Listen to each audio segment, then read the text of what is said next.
Okay, so that title is a little bit clickbaity, but I genuinely believe that this camera, which is the Leica M11 Monochrom, can make you a better photographer. And there's two main reasons for that. Now, of course, this is much like the M11, which we have looked at in the past. We are going to be doing a full review on this camera. This isn't a review, but this is something that I've really felt while using this camera. So the two reasons. Obviously, this shoots, as the name suggests, in black and white, right? So you are really foregoing color. You're focusing in on black and white.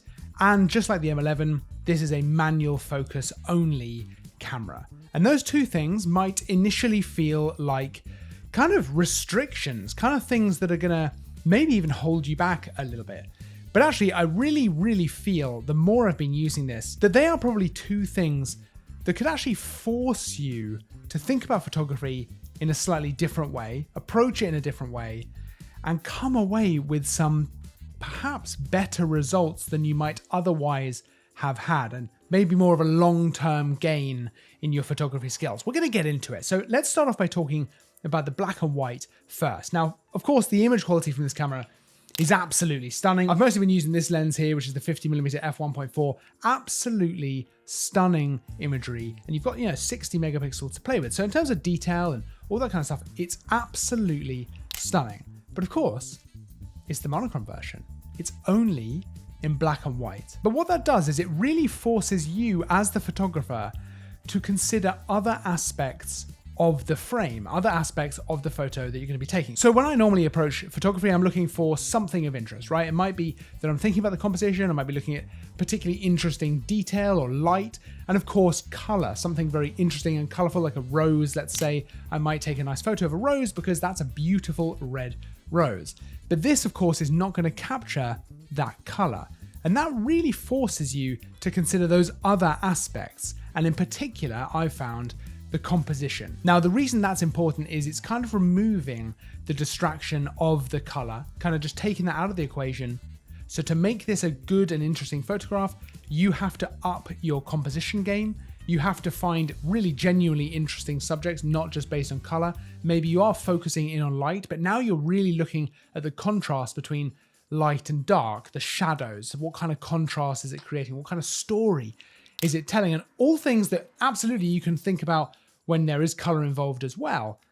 But this really pushes you to think about those more, and obviously ignoring the color. So when you do then go to use a camera, when you do use color, or maybe you end up sticking with just black and white, that's something that you're thinking about more often. You're not relying on color to help you make a good photograph. You're having to do that yourself. Any interesting color, any beautiful colors are kind of an added benefit. It also, for me, really forces me to think about exposure in a different way, and contrast and highlights and shadows, because with black and white, I kind of find myself wanting to lean into more of either a very moody feel, so really darkening things down, or maybe even actually bringing that exposure right up, getting some really quite bright whites in the photo, and then contrast that with some really dark shadows. It makes you kind of think about light in a different way because of the way you're experiencing it through the camera. And that's something that I think more about when I'm shooting in black and white specifically. Now, of course, when I'm shooting with other cameras,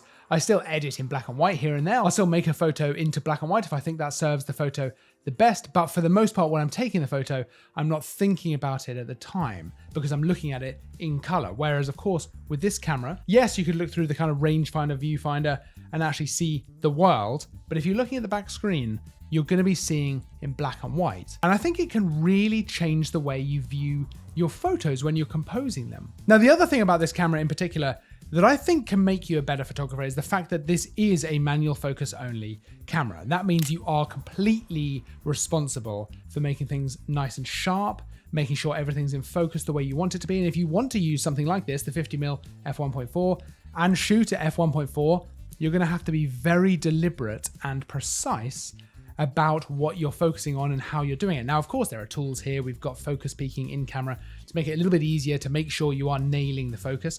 But I find it slows me down. It slows me down in a big way, which is not the negative it might initially sound like. I found that by slowing me down, it really made me consider the photograph. It really made me think about depth of field in a slightly different way as well, because I wasn't just setting it to 1.4 because I know that's going to look good, and then eye autofocus, boom, done. I wasn't just setting to a nice wide open aperture for that creamy bokeh and just fully relying on autofocus, cracking on, taking 100 pictures, and then going home. I had to consider every single shot. I had to really think about what I was doing, both in terms of the actual manual focus of it, which then, again, similar to the black and white, led into my composition. I'm thinking about the depth of field in terms of how much of this is going to be in focus, what's going to be in focus, how I can actually focus this myself. And because I'm responsible for it myself, not the autofocus, not setting a focus point, just me, it really made me consider the situation a lot more. This is something that I think is something of an art form, something that I'm a bit rusty at, if I'm honest. I'm very reliant on autofocus, as I'm sure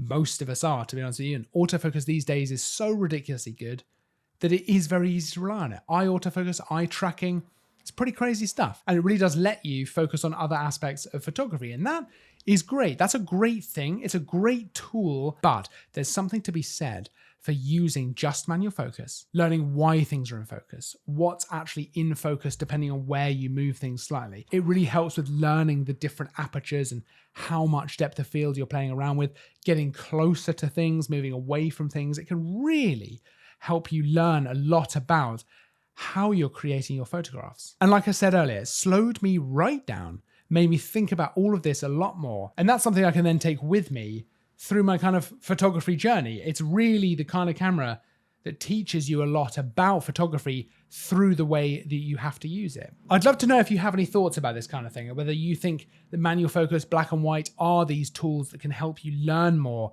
about the kind of photos you want to take, about how you approach photography. Is that something you've experienced? Is that something you're into? I'd love to know. Let me know down in the comments. Like I say, we're going to have a full review of this camera, probably this lens as well, because it's quite the setup, let me tell you. We'll have that over the next few weeks sometime. Of course, you can check out the camera and the lens yourself by checking out the links down in the description, so you can go see pricing and all that kind of fun stuff and go look at it on our website. Until next time, though, don't forget to like and subscribe, because there's new stuff all the time. I will see you in the next video. But until then, as always, thanks for watching.